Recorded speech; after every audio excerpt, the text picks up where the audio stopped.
Hypertension पे बात करूँगी, जो कि एक एमबीबीएस डॉक्टर के लिए मोस्ट टाइम टॉपिक है। मेडिसिन के लिए तो ये थोड़ा कम रहेगा, पर एमबीबीएस स्टूडेंट को इतना एटलीस्ट पता होना चाहिए। तो पहले तो हाइपरटेंशन यानी क्या होता है कि परसिस्टेंट एलिवेटेड ब्लड प्रेशर होता है, उसको बोलते हैं हाइपरटेंशन। अब नॉर्मल ब्लड प्रेशर कितना होता है वो तो आपको पता होगा, 120 to 80 mmHg होता है।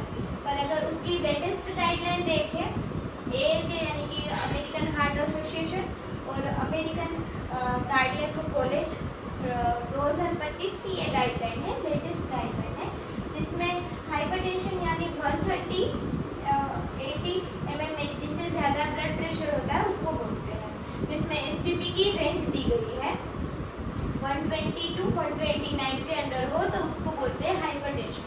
अब जो यूरोप की गाइडलाइन है वो ये बोलती है कि जो 130 to 80 होगा उसको एलिवेटेड ब्लड प्रेशर बोलेंगे, और हाइपरटेंशन कब बोलेंगे जब 140 होगा SPP, 140 to 90 होगा तब बोलेंगे हम।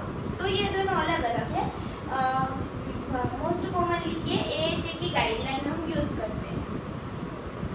फिर इसके साथ अगर एसोसिएटेड डिसीज है जैसे कि डायबिटीज, CKD, CVD, तो ये हाई रिस्क पेशेंट होते हैं, तो इसमें हमें एंटी हाइपरटेंसिव ड्रग स्टार्ट करनी ही होती है। फिर क्लासिफिकेशन जो मोस्ट प्रायोरिटी है, क्लासिफिकेशन में नॉर्मल होता है 120 to 80, एलिवेटेड 4 क्लास होते हैं, जिन सेकेंड क्लास है elevated 120 to 80 less than 80, stage 1 hypertension 130 to 139 SPP और डायस्टोलिक 80 to 89, और स्टेज 2 हाइपरटेंशन में SPP होगा 140 से अबव और डायस्टोलिक ब्लड प्रेशर होगा 90 से अबव। तो ये थे ब्लड हाइपरटेंशन का क्लासिफिकेशन। अब बात करते हैं टाइप्स के बारे में। प्राइमरी और सेकेंडरी टाइप होता है। जो प्राइमरी टाइप होता है उसमें कोई भी कोज नहीं होता, नॉर्मली यही सबसे ज़्यादा देखने को मिलता है। इसमें फैमिली हिस्ट्री होती है, जीन रिलेटेड होता है, ठीक।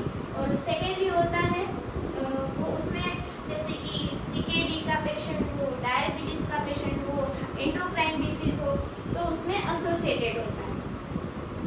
फिर रिस्क फैक्टर क्या क्या होते हैं, ये तो मोस्ट कॉमन ध्यान रखने की चीज़ है।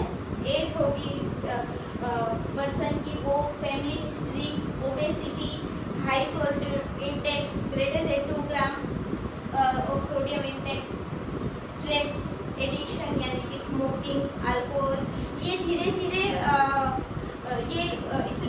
ये धीरे धीरे इफेक्ट करता है, इसलिए इसको साइलेंट किलर भी बोलते हैं। तो हाइपरटेंशन मोस्ट इम्पोर्टेंट टॉपिक है, और मेरी मानिए तो जो 30 से ज़्यादा है उनको रूटीनली, 30 से ज़्यादा एज है उनको रूटीनली ब्लड प्रेशर चेक करवाना ही चाहिए।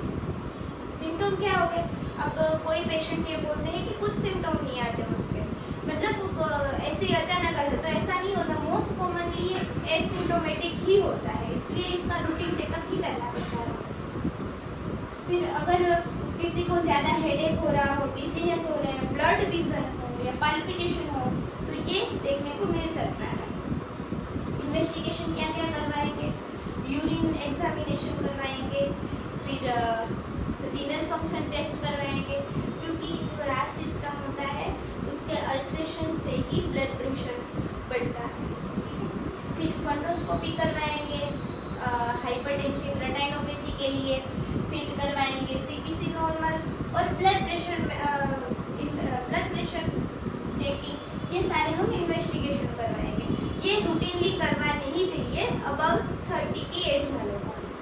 कॉम्प्लिकेशन क्या क्या हो सकते हैं, जैसे कि ज़्यादा BP बढ़ गया तो ब्रेन में स्ट्रोक आ सकता है, हार्ट में मायोकार्डियल इंफ्रैक्शन हो सकता है, फिर किडनी में CKD क्रोनिक किडनी डिसीज होने की संभावना है, और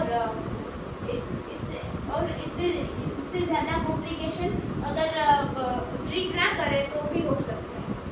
मैनेजमेंट में क्या करेंगे, सबसे फर्स्ट मैनेजमेंट है लाइफस्टाइल मैनेजमेंट, जिसमें पर्सन को वेट लॉस करना होता है, हर रोज़ 2 घंटे या थोड़ी घंटे एक्सरसाइज करनी होती है, सॉल्ट इंटेक कम करना होता है, हेल्दी डाइट, हेल्दी फूड ये सब खाना होता है। तो ये थी लाइफस्टाइल मैनेजमेंट। और अगर इससे भी ठीक ना हो तो पेशेंट को हम एंटी हाइपरटेंसिव स्टार्ट कर सकते हैं after advice by MD medicine doctor. तो ये था सिंपली एंड शॉर्ट वे में हाइपरटेंशन। बाकी हाइपरटेंशन तो बहुत बड़ा टॉपिक है, पर ये चीज़ें हैं जो आपको पता होनी ही चाहिए।